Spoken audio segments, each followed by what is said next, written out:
So I need to start from the beginning. So last time we got through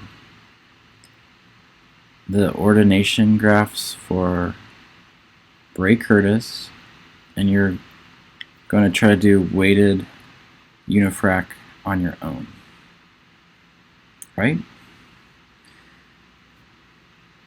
And so Tessa, Natalie, it looks like maybe you were successful with that. Junior needs to help installing Chime to R, but I think once you get that, you should be doing better. Okay, so I need to start at the top and load everything.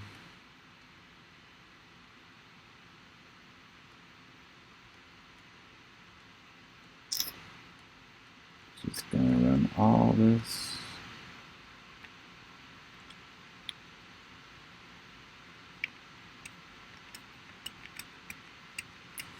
Yeah, sometimes you get errors with. I've been dealing with errors like Junior's just talking about for other things, so it's good to ask questions because sometimes it's hard to fix.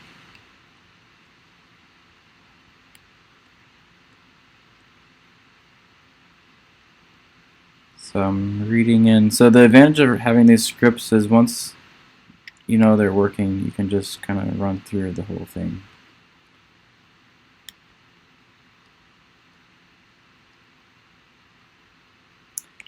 Oh, right, there's no taxonomy. I haven't done that yet.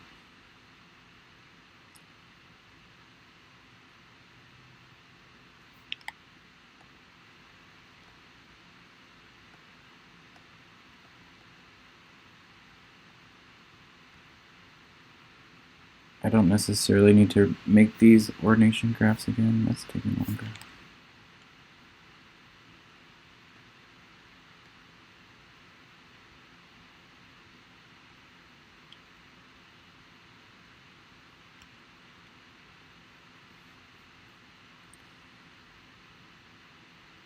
Okay, but seems like everything's working.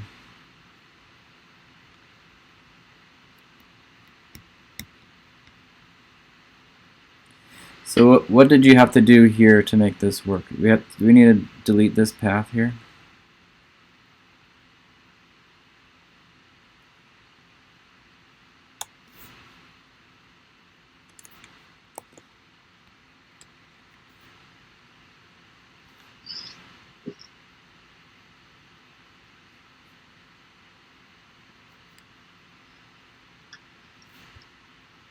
Well, I'm not going to go through this. We're going to go to something new. Taxa bar plot.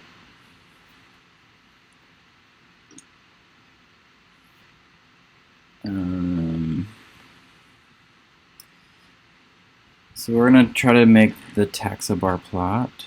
What else is in this file? Do we have alpha diversity at the end?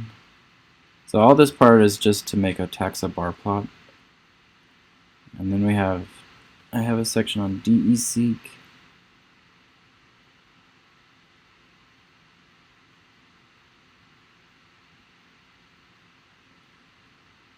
And then alpha diversity is at the end.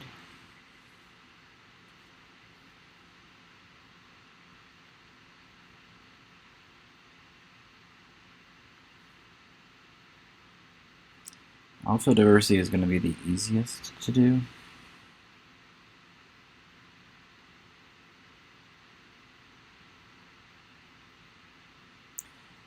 How about we start here? We're kind of skipping around. There's something well,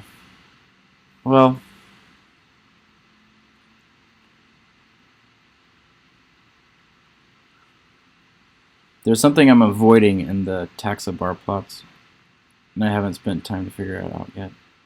And I'm not sure if it's going to be a problem, but I'm worried it's going to be a slight issue.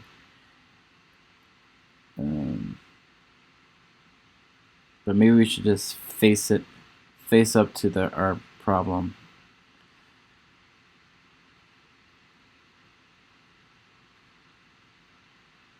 let's do it.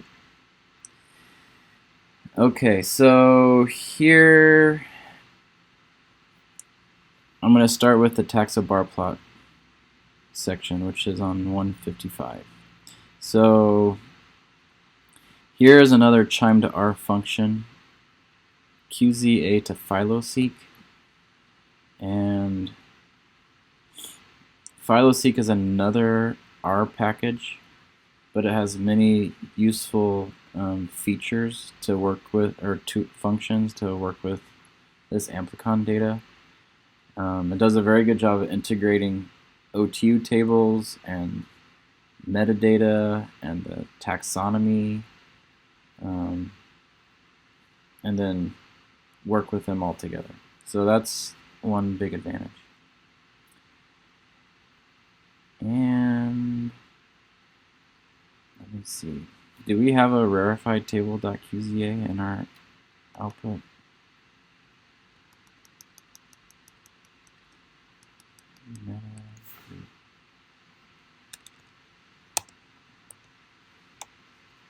Oh, we do. Seems like I don't have it. Oh, do I have a core metrics?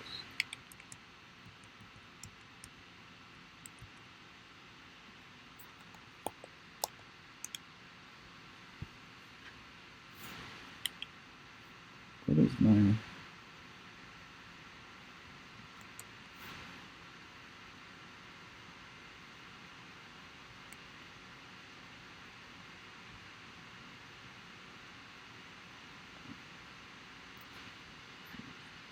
Did I not put it in there? I don't see it. Oh no. I'm so sorry. Do you have it? So I grabbed the wrong computer this morning when I came into lab. Okay. I'm sorry. All right. Well, that's just another reason for us to skip down to the alpha diversity part. Okay, we're going to skip down to alpha diversity. Let me just, alpha diversity. Just way down, line 480.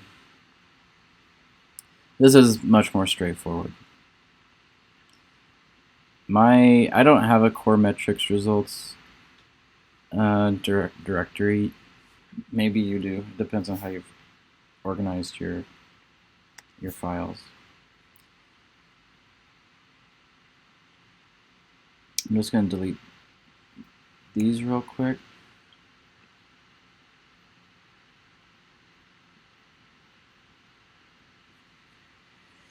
So again, this is a chime to R function, read QZA. And we're just reading in the evenness QZA.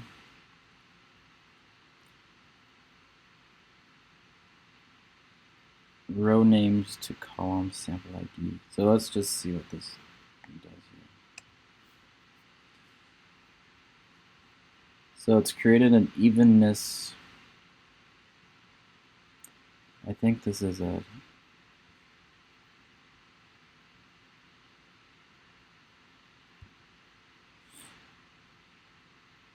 So yeah, here it created a table for us, a data frame, and it has the sample ID and the evenness value. That's it. It's just a very simple file for each of our barrows and gilts and evenness score. So we're going to do the same thing. We're going to read in faith and observed OTUs and Shannon. So now we have a table for each of those. Here's the Shannon table. It's going to look just like the evenness one, except it's Shannon instead of evenness. And then the next thing we're going to do is we're going to merge all those alpha diversity numbers into a single data frame together with the metadata. So I'm going to create a new table called alpha diversity, and I'm going to This is a merge function. It merges two data frames together. And first we're going to merge faith PD and evenness. And we're going to merge them. They both have a column called sample ID. So maybe I'll show you faith and evenness real quick. So if you can see, we just looked at it, but they both only have two columns. They both have a column called sample ID. And it's just going to merge those into one and match. It's going to purposely match and look for the same value in the ID column and then line them all up, even though they're probably both in the same order already. But it's going to double check to make sure that sample IDs match. So now we have an alpha diversity one. So it's good to double check these things, make sure what you think is going to happen really happens. So Baro 1 should have a score of 10 and 0.800. So 10.55 and 8.00.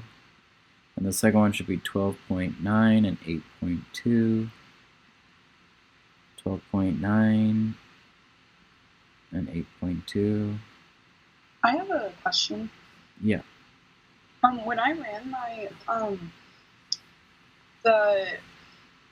the Bright Curtis and weighted unifrac plots, like mine didn't look exactly like yours, and I don't know. That might have been because like they had a different sampling depth or something. So is that fine if my results are different?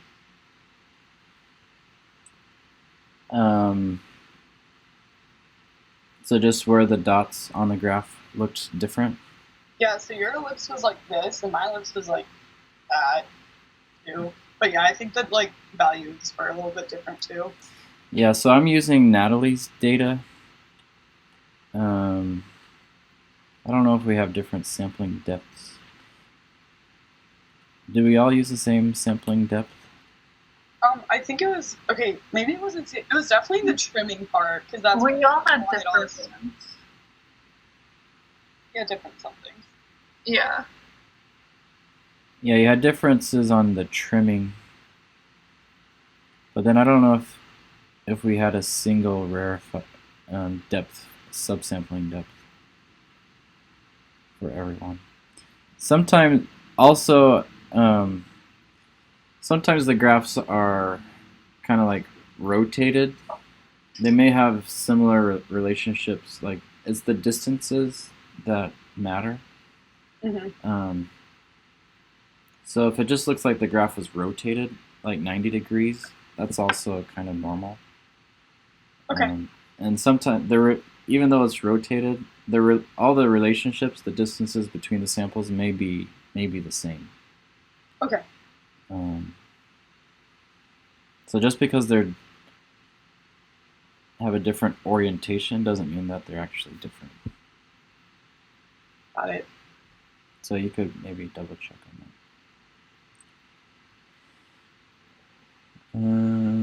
Okay.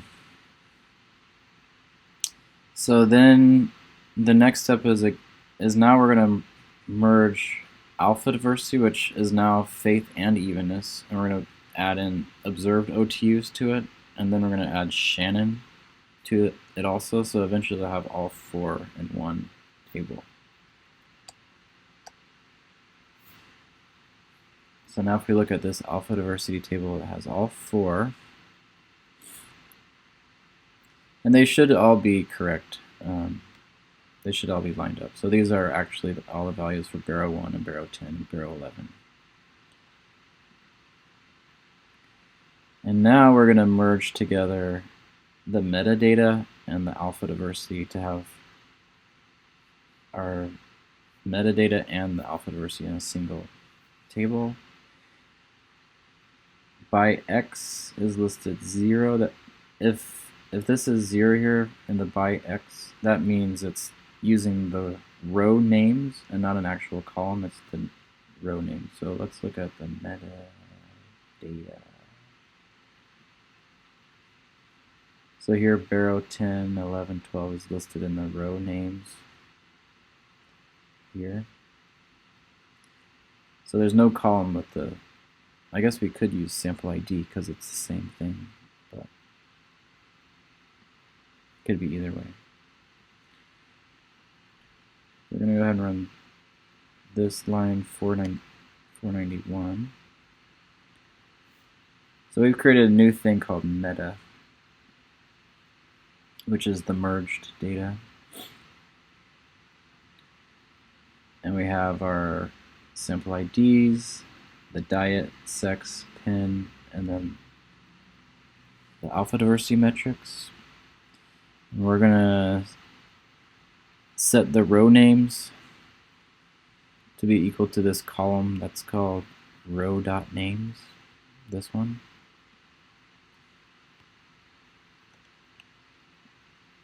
And can anybody tell me what this line does? It deletes the row. It's actually the column, Column. the first column. It's before the comma, it's the row. The row, yeah. So we just use this column to name the rows. So now we're just going to delete this since it's redundant. Okay.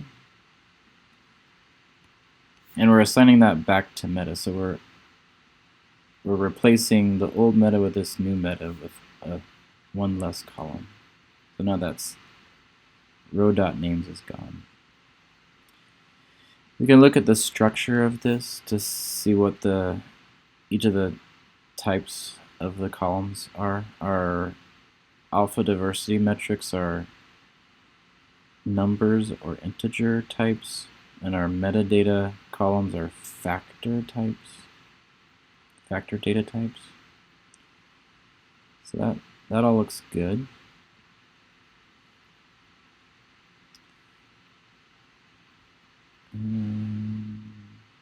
OTU.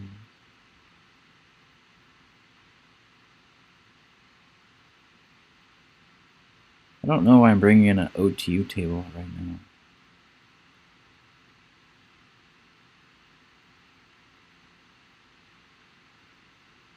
Oh, maybe I was using this to help me as an example. I want to order the row names .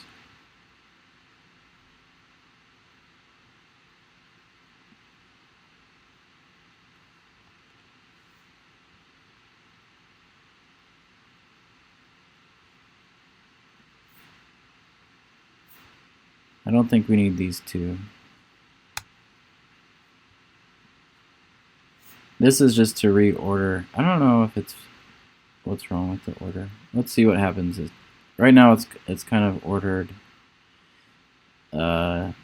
alphabetically. I don't know if this is going to change anything.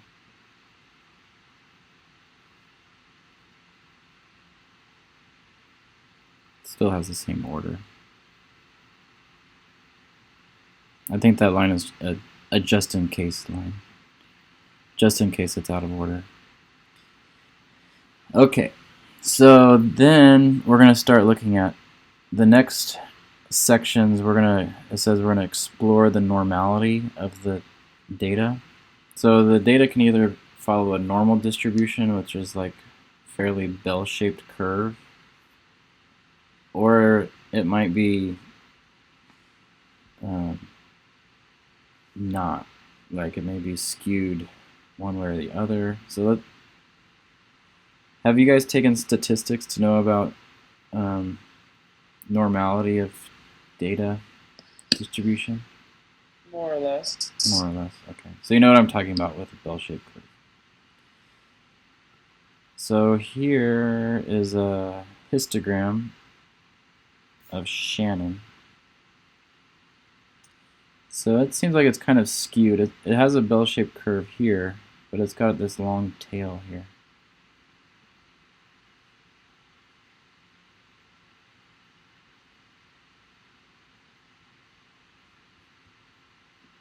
Which one is that one?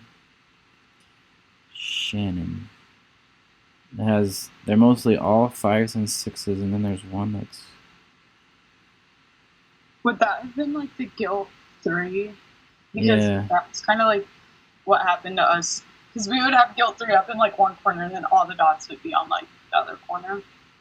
Is that one that we removed Yeah. from the beta but diversity? all of us left it in this data set. Okay, so we can remove it. Let's see here. How do we remove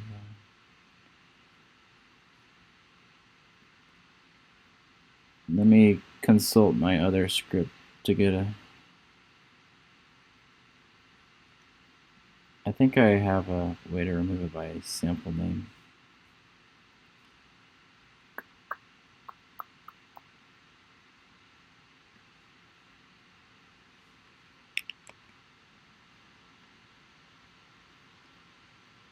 Beta grouping.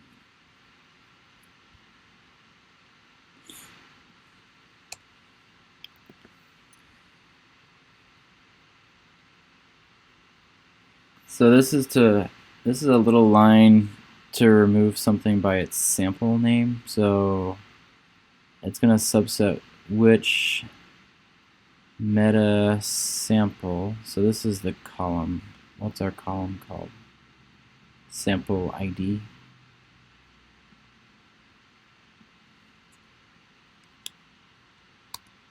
So it's going to look in the sample ID column for something called, it's capital G Guilt 3.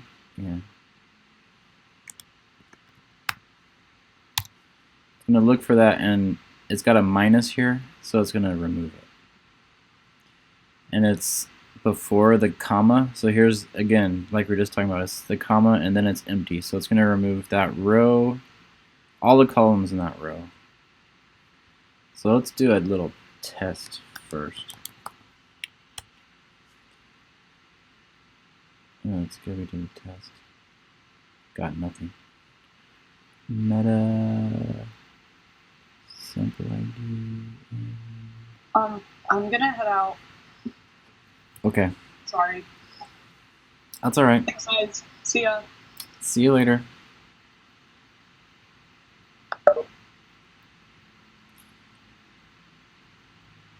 I'm not sure why that didn't work.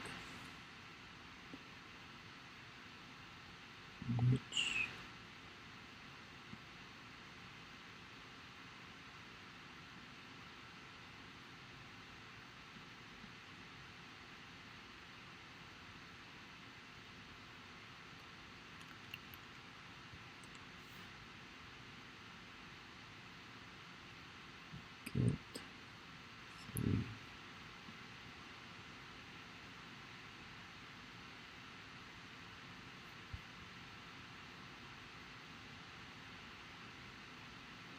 So we can also remove it by the number. It's row 41. It's row 52 or 51.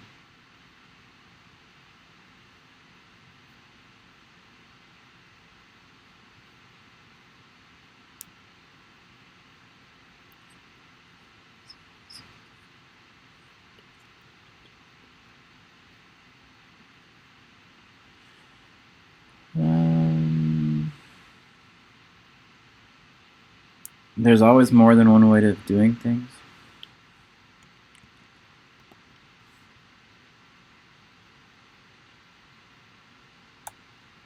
The first line is trying to do the fancy way, and that failed. Let's see if this works. It's meta test.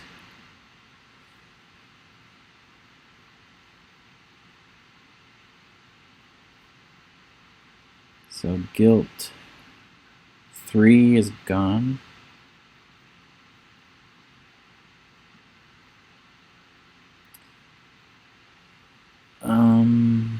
Okay, so this one worked. I'm not sure why this doesn't work.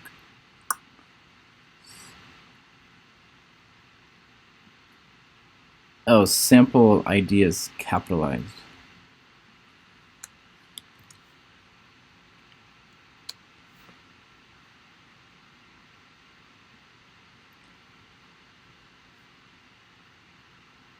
Yeah, that works too. So both of these are the same.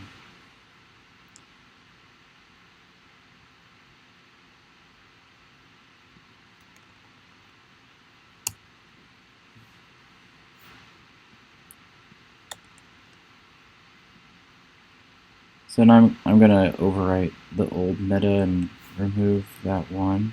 So here's our meta is now removed guilt 3. So let's look at our histogram again.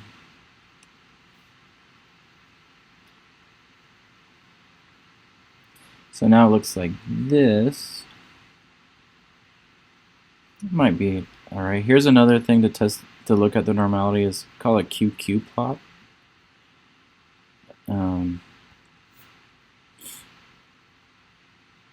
And it's looking at the residuals, and it forms this kind of like allowance in this gray region. If all the dots fall within the gray region, usually it's considered normally distributed. So let's, and then, so we have three things here. We have the histogram, we have the QQ plot to kind of visually interpret it, and then here's a statistical test to determine if it's normally distributed or not. If this value is greater than 0.05, then it's normal. If the p is less than 0.05, it means it's not normal. So this is actually says that the Shannon diversity is normally distributed since it's greater than 0.05. And then we can do the same thing with faith. It looks pretty good. The QQ plot is coming. That looks good. They're all in the gray. That's greater than 0.05, so that's normally distributed. Evenness, it's pretty good, but it's got this outlier.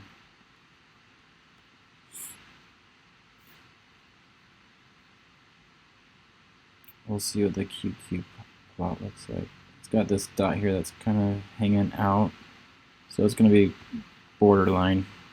It came up as normally distributed.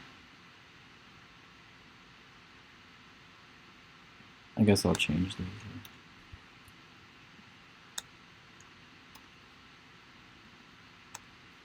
So these are our notes to ourselves. The p-value is greater than 0.05 for all of them, so I'm going to say greater than 0.05 means normal. The observed OTUs, the same thing. This one looks less normal. The QQ plot.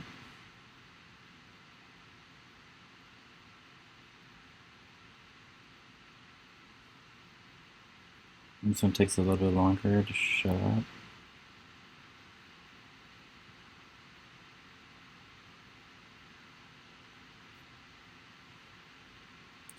They all fall in the gray region. It's greater than 0.05. It's kind of surprising, actually.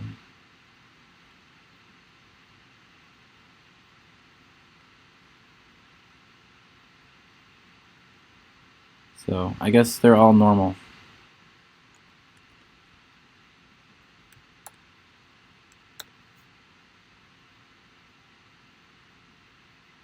So that makes our life easier because if the data is normally distributed, we can use a more typical test like that's an ANOVA.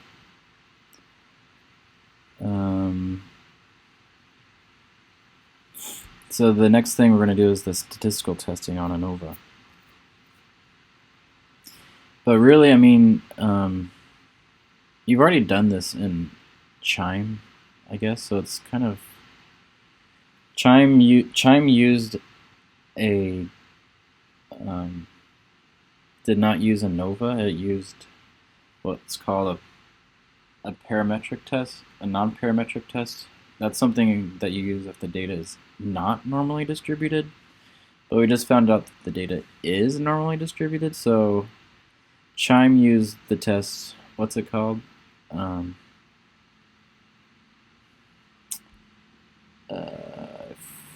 a blank right now.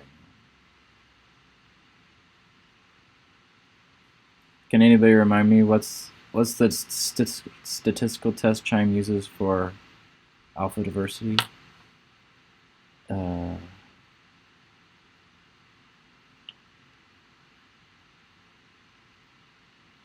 It wasn't the one way ANOVA, was it? It's I don't know why I'm spacing. Yeah, I also can't remember it. Like a t-test? No, Chime uses something else.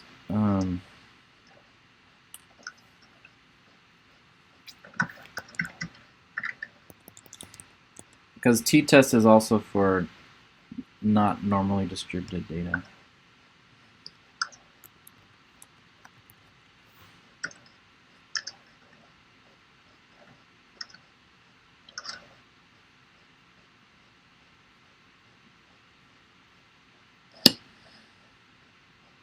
It's Kruskal Wallace. Kruskal Wallace, yeah. So what Kruskal Wallace does, it doesn't use the actual values of the Shannon. It uses the ranks, and that's usually what happens when you think that when the data is not normally distributed. Instead of using the data itself, it ranks it from lowest to highest and then gives it values of 1, 2, 3, 4, 5, and so on. So it's actually, if you're able to use an ANOVA instead of Kruskal Wallace, it's much better. It's more accurate. So since we can go ahead and use the ANOVA test.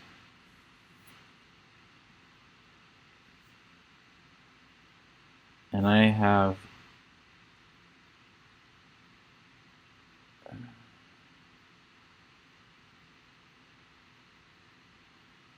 what is this that I have here? So I set up a variable called alpha measures. It's just the the names of the 4 alpha diversities. And I set up an I here. Here's a loop for I n 1 to the length of alpha measures. So this is something we haven't talked about it, but it's a very useful tool in computation. It's called a loop. And so what's going to happen, it's like PCR. It's a cycle. It's going to go through it under one condition, and then it's going to go back to the top under a new condition and run the thing again. And that condition that's going to change is this value of I. And I is going to be 1. It's going to be this range from 1 to the length of alpha measures. We just define alpha measures. Length is the number of elements in this thing. So can you tell me what the length of alpha measures is? How many elements are in alpha measures?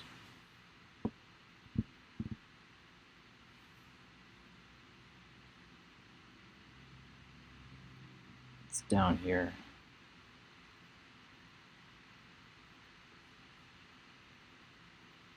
4. 4. Yes, good, thank you. So from 1 to 4. So if we highlight this, yeah, here's the answer, is 4. There's 4 of them. So it's going to run this loop for the value for when I equals 1, and then when I equals 2, and I equals 3, and I equals 4. So to help us understand that, I can manually set I equal to 1. So if I ask what is I is 1. Okay, it's just a variable. And then it's going to, so that's what this loop is going to do. First, since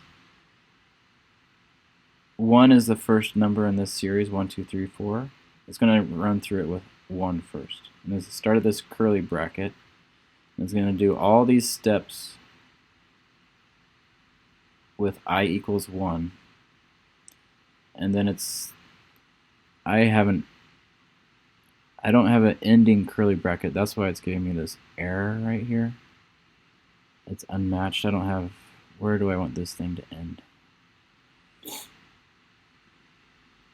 Probably here. So we can go through this manually. The advantage of the loop is then it will go through it automatically. So alpha I, or alpha, the first element of alpha measures is Shannon. You can see that right here. The first one is Shannon. So that makes sense. And then here, this is going to run an AOV, an analysis of variance, with it, which is ANOVA. And this is going to get, this is a way to code in, since we have all these different elements, it's going to return Shannon, the Shannon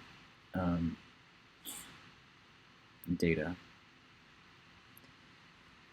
Now these are things from my old project which we're adapting here. So we need to develop what we're interested in testing. So what are we testing against? We're testing the diet and maybe sex. So we can put those here. Is diet capitalized?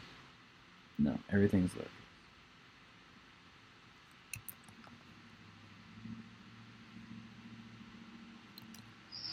This is making me realize I was not consistent in what I did capitalize and what I didn't capitalize. Yeah, it's helpful. Some people just don't capitalize anything. So they Just don't. with diet or like all the other stuff? IDs. It's everything. Yeah. That sucks. So this line here, it's our first time through the loop. It's going to test the effect of diet, sex, and the interaction between diet and sex on Shannon diversity. So let's see what happens. We don't get any errors, that's good. And this is going to give the results here. Diet is the p-value is greater than is 0.6, not even close to being significant. And sex is also not close, and the interaction is not close. Which is similar to what Chime told us, right? I think nothing was significant.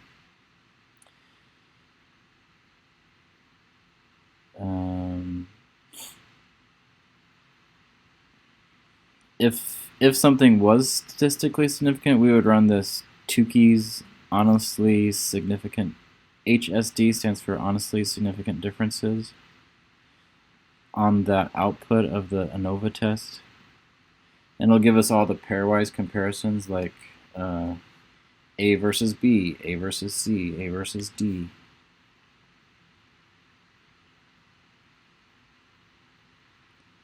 So here are the pairwise diet comparisons, kind of like Chime gives us. And the sex, and then these are the interactions. So like diet B females versus diet A females, diet C females versus diet A females. But nothing is significant, as we've seen before. And then this part here is going to create a graph for us.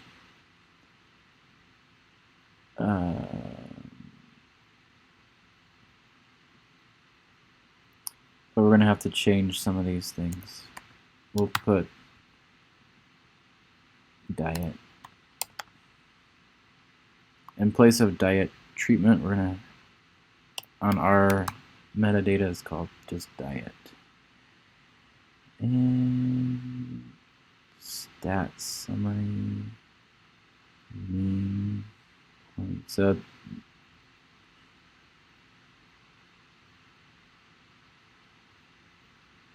output alpha measures.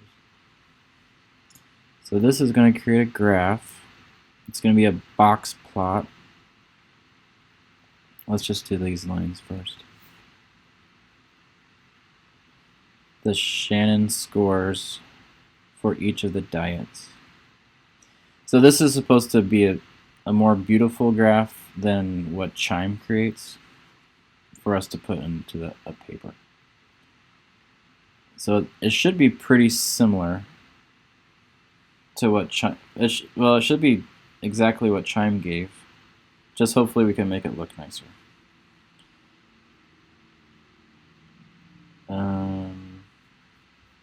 So I don't know if we want this facet thing.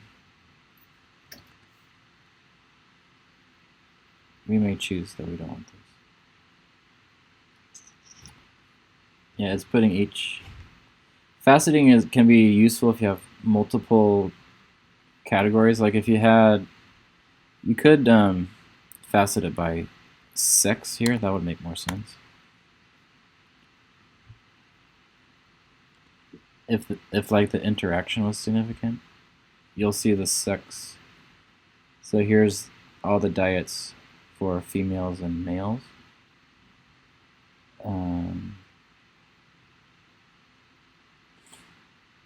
So this kind of brings out that maybe diet E might be different than diet C for females, but that wasn't significant.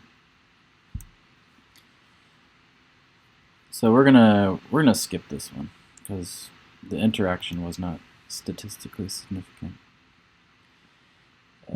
This line is gonna put in. This line is the median value. This is gonna calculate a mean, an average value. And it's gonna put it as a dot, or maybe it's gonna be like a plus sign.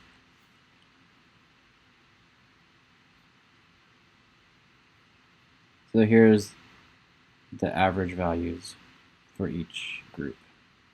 Sometimes it's nice to know where the average and the median both are. This line's gonna, this y-axis label is pretty ugly, so it's gonna replace it with alpha measures I, which is Shannon, right? So we run these lines, and now this should say Shannon here. It's giving us a warning. Didn't do anything. Didn't work. What happened? I'm not sure what happened. This one, we probably don't need this line either. Now it says Shannon. I don't know why I didn't work it last time. So this last line, it turned the text labels this way. If you have a longer name, you probably want to turn it, but we don't have a long name, so turning them looks dumb.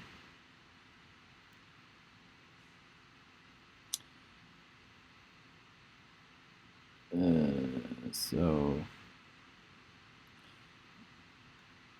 I'm gonna put that, and we have to delete this plus, so that designates that as the end. It doesn't like us using the fun.y. Okay, so that's a decent looking graph, and then we can save that. You'll notice the bars in this here, these boxes are really wide. We don't need it to be that wide. We can make them skinnier. So we can play with that in the size designation and the saving of the figure, which is here. So this is going to save it in, I think I have an output directory. This here is the name of the file that it's going to save. And since we're using this loop to try to make it go more automated, paste paste 0 is going to paste all these things together into one. So here's our opening parentheses and our closing parentheses. So this is going to be the name of the file. And if we look at just what this is, if you put all these things together, it's output alpha measures I, which right now I equals 1, is Shannon, and then it's going to put .png. So it's output/Shannon.png. That's the name of the file. And what it's going to save is, so we're actually saving this plot as called alpha plot, so it's going to save the alpha plot to that, and it's going to make it 3 inches high and 3 inches wide. So let's see what that looks like. If we go to our files,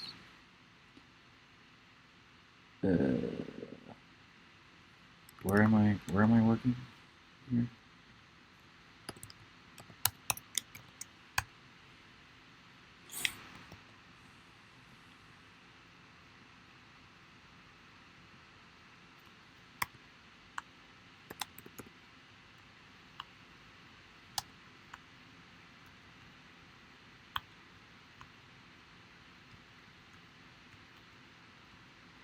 Output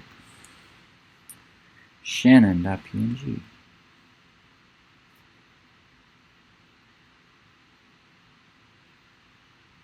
Is there anything about this graph that you would like to look differently?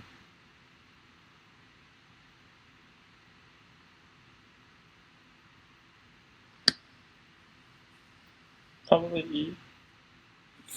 Or, well, E, what do you mean? Change? The points, the outliers. Oh, without the outlier points? We're going to leave them. Because, yeah, we're not going to remove the outliers. We could, like, change the color. We could make Shannon capitalized, maybe. That might help. This might just be me being picky, but I feel like the median lines are like super thick. Feels a bit unnecessary to me.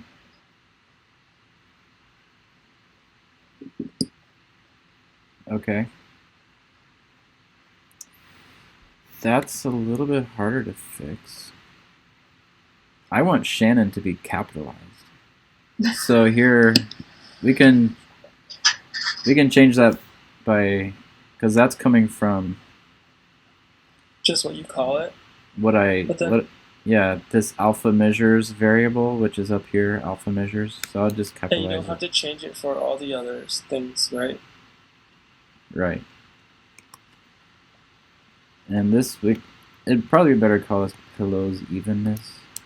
So do you prefer to keep all the commands lowercase and then for just aesthetic purposes capitalized words and stuff? Yeah.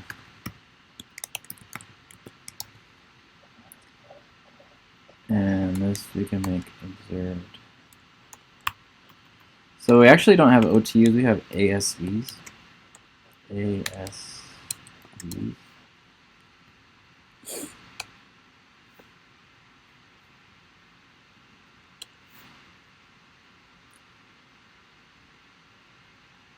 Okay. We run this again. So now Shannon should be capitalized.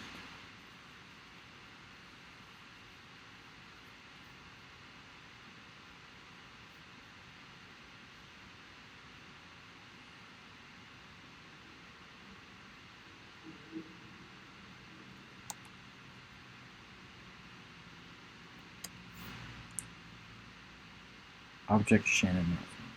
No.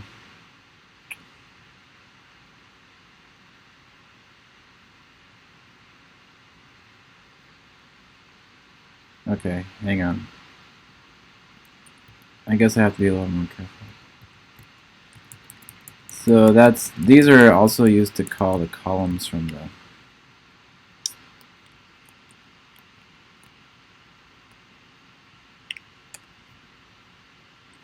So I may have to make another. What command did you just use to get those back to like what they were? Because you did that so fast. Just undo, Oh, okay. like Control Z.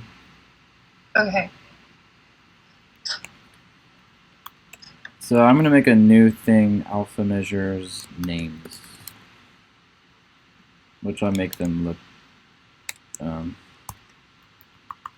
aesthetically better.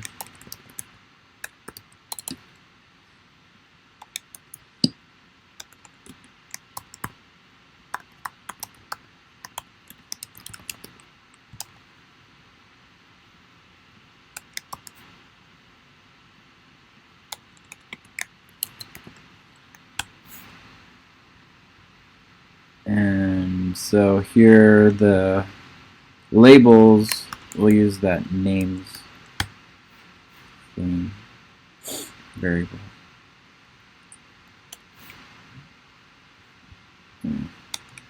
Seems like it doesn't like that. Shannon not found. Oh, I need a rerun.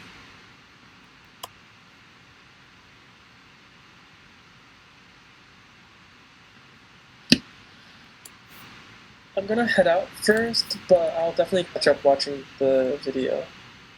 That was class. Okay. All right. Yeah, we're basically at the end. Okay.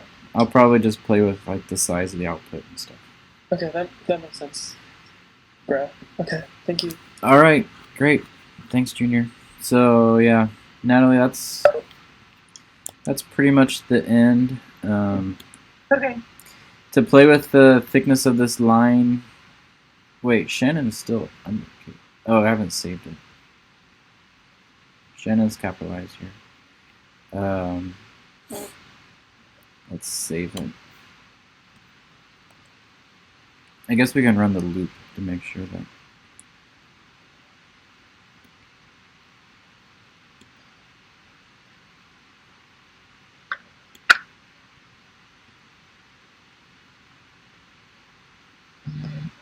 Oh, I didn't run this either.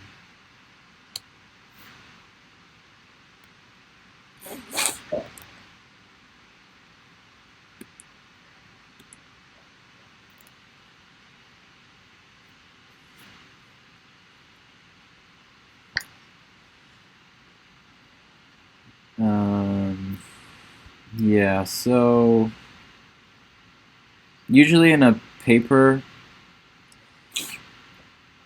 so I like to look pretty bold, because usually I figure that you have to, in the paper, you have to shrink it way down. And I still want the labels to be big enough to be seen. And I think if you shrink it down, those lines, they're not that bothersome to me, really, when you shrink it. We were looking at it pretty big, so I also agree with you, those lines are pretty big, but I think when you shrink it down, it's not that bad.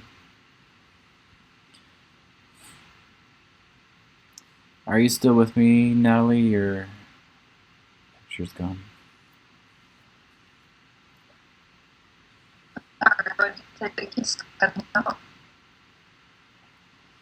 I was just saying that when it's shrunk, it looks okay to me.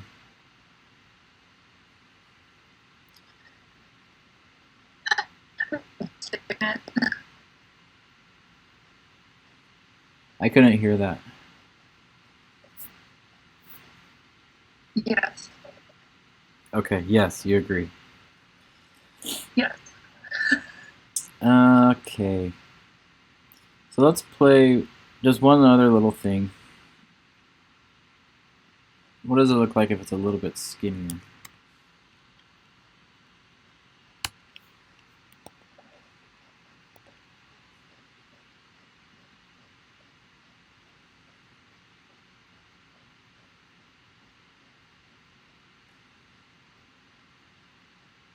So changing the size of the file is the biggest way to control, the easiest way to control the size of these bars, of these boxes, to make them skinnier or wider.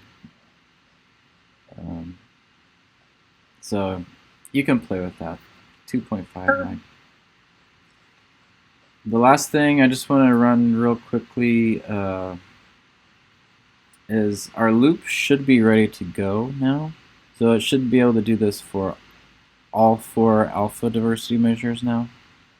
Mhm. So if I put my cursor on line 533, the beginning, and I run that line, it will run through all of them.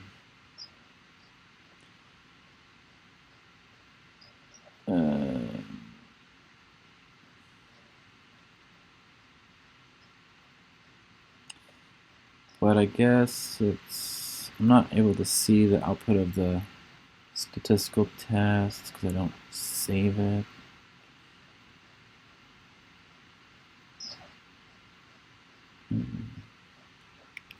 But all of our graphs should be saved now. So we have a faith PD and observed OTUs. So these are all here now.